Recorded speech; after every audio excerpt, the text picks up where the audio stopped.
यूं ही बेसबब न फिरा करो, एक शाम घर भी रहा करो। वो गजल की सच्ची किताब है, उसे चुपके चुपके पढ़ा करो। कोई हाथ भी न मिलाएगा जो गले मिलोगे तपाक से। ये नए मिजाज का शहर है, जरा फासलों से मिला करो, जरा फासलों से मिला करो। नमस्कार, प्रणाम, जय हिंद, वंदे मातरम, भारत माता की जय। मैं चंदन अखिलेश पांडे आपके अपने इस चैनल पे 5 जन्य फॉर ऑल आप सभी का स्वागत करता हूं, वंदन करता हूं, आप सबका अभिनंदन करता हूं।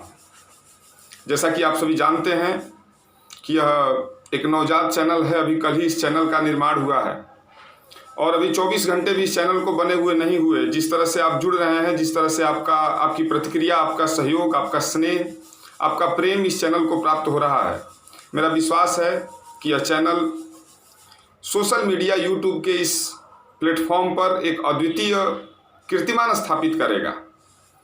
अपनी बात शुरू करूं उससे पहले आप सभी से गुजारिश है कि जिन लोगों ने अभी तक इस चैनल को सब्सक्राइब नहीं किया है, वो सभी लोग आपकी स्क्रीन के नीचे एक रेड लाल रंग में सब्सक्राइब ऑप्शन होगा, विकल्प होगा, उस पर आप क्लिक कर लें। बेल आइकन को ओके कर दें ताकि जब जब वीडियो बने आपको उसकी सूचना, आपको नोटिफिकेशन मिलती रहे। क्योंकि बहुत ही जल्द यह चैनल अपने मापदंडों पर खरा उतर करके अपने उद्देश्यों को पूरा करने वाला है। तमाम प्रकार के कार्यक्रम, तमाम प्रकार की कक्षाएं, तमाम प्रकार के व्याख्यान, तमाम प्रकार के साक्षात्कार एवं अन्य विविध कार्यक्रम यह चैनल आयोजित करेगा। इस चैनल का मुख्य उद्देश्य विद्यार्थियों के सामाजिक शिक्षा को, सामाजिक अध्ययन को सुदृढ़ करना है। और उसी क्रम में आप सभी लोग जानते होंगे कि पूरी कायनात मीन्स पूरी दुनिया, पृथ्वी, पूरा ग्लोब एक नोवेल कोरोना, जिसको कोविड-19 2019 में उसका जन्म हुआ और कोविड घराने का यह वायरस है और इस वायरस से पूरी की दुनिया चिंतित, बेहाल, परेशान है। भारत भी इससे अछूता नहीं है।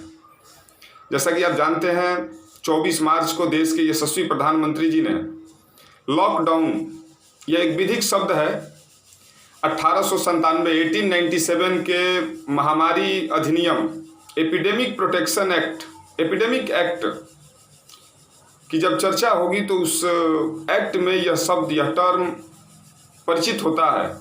लॉकडाउन पूरे के पूरे देश में लागू है। सामाजिक दूरी बरतने की, सोशल डिस्टेंसिंग बरकरार करने की हिदायत, अपील लगातार भारत सरकार, राज्य सरकार, शासन एवं प्रशासन कर रहा है। इस हालात में अति संवेदनशीलता के इस दौर में हमें भारत सरकार के निर्देशों का अक्षरशः पालन करना ही परम कर्तव्य बन जाता है।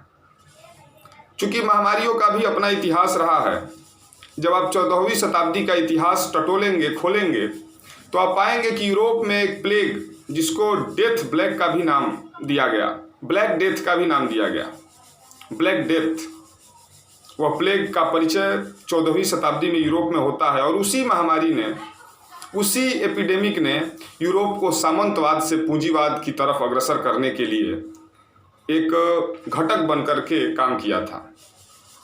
भारत में कम से कम 25,000 कोरोना के सकारात्मक मरीज, संदिग्ध अब तक प्राप्त हुए हैं। चूँकि बहुत सारे लोग कोरोना वायरस के चपेट में आकर के अपने संयम से, अपनी सुरक्षा से ठीक भी हो रहे हैं। क्योंकि यह एक वायरस है और इस वायरस के संक्रमण से व्यक्ति की जान ही जाएगी, ये 100% सही नहीं है। व्यक्ति के शरीर के रोग प्रतिरोधक क्षमता के आधार पर यह तय होता है कि कौन सी बीमारी आपके शरीर में कितना दिन तक, कितने देर के लिए जगह बनाएगी। तो मेरी अपील है, चैनल आप सभी से अपील करता है कि इस दौरान आप सभी लोग, जितने भी लोग सुन रहे हैं, आप अपने शरीर के रोग प्रतिरोधक क्षमता को बरकरार रखें, संतुलित आहार का सेवन करें और साथ ही साथ साफ सफाई पर विशेष ध्यान दें। हम सभी घरों में हैं, हम सभी सुरक्षित हैं। और विशेष रूप से विद्यार्थियों के लिए एक मैं जानकारी देना चाहूँगा। एपिडेमिक एक्ट या एपिडेमिक टर्म तो हम लोगों ने सुना था, लेकिन इस कोरोना ने एक और मीडिया टर्म पेंडेमिक को भी जन्म दिया है। पेंडेमिक का रूप लेने वाला इस सदी का क्या, महामारियों के इतिहास का यह एक अनोखी और एक अद्भुत यह महामारी है। एपिडेमिक और पेंडेमिक के बीच में क्या अंतर है, उस अंतर को मैं बताना चाहूँगा। आप सभी लोग ध्यान दीजिएगा, सुनिएगा, जुड़े रहिएगा। जितने लोगों ने अब तक सब्सक्राइब का बटन नहीं दबाया है, आप सभी लोगों से पुनः एक बार निवेदन है कि आप उस सब्सक्राइब बटन को ओके कर लीजिए। साथ ही साथ बेल आइकन दबा लीजिए, क्योंकि आप सभी के लिए विषय वस्तु की योजना तैयार हो रही है। आप सभी के लिए यह चैनल तत्पर, अग्रसर एवं तैयार है। मैं बात कर रहा था एपिडेमिक और पेंडेमिक के मध्य अंतर का।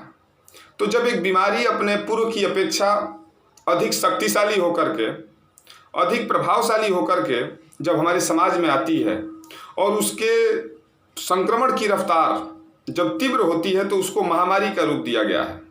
लेकिन WHO, वर्ल्ड हेल्थ ऑर्गेनाइजेशन, जो कि UNO, United Nation of organisation का एक अनुशांसिक संगठन है, इस अनुशांसिक संगठन ने इसे पेंडेमिक का रूप दिया है। यानी जब एक महामारी, जब एक एपिडेमिक किसी दूसरे देश से, किसी दूसरे महादेश से, किसी दूसरे महाद्वीप से संक्रमित व्यक्ति के द्वारा, संक्रमित वस्तु के द्वारा या संक्रमण का कोई भी माध्यम लेकर के जब देश में आता है और इस देश से अन्य देशों में जाता है, यानी एक विशाल क्षेत्र को अपने आगोश में लेता है, अपने संक्रमण के दायरे में लेता है, तो इस महामारी को पेंडेमिक कहा गया है।